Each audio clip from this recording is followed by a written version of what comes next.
Tuesday was a day of mixed fortunes for the Australian share market. The ASX 200 opened lower, staged a recovery that saw it almost flat at lunchtime, but that was just an opportunity for sellers. The market ended around session lows with a decline of 38 points, or around 0.6%. So when it comes to the leading decliners, that was really down to the mining and energy stocks. Energy, because we've seen oil prices fall by around 4% in the last day.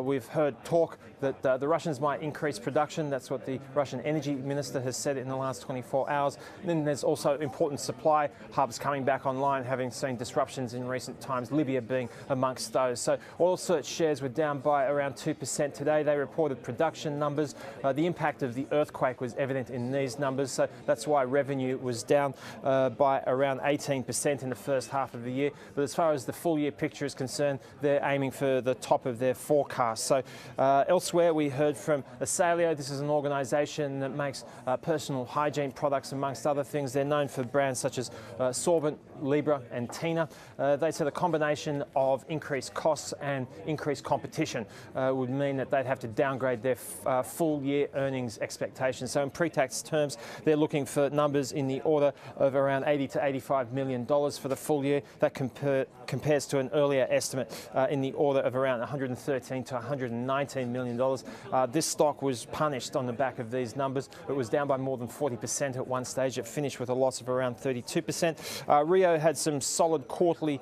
production numbers today as far as iron ore was concerned. That means that their full year numbers are likely to be at the upper end of guidance. Didn't really help the stock. It was a little bit weaker.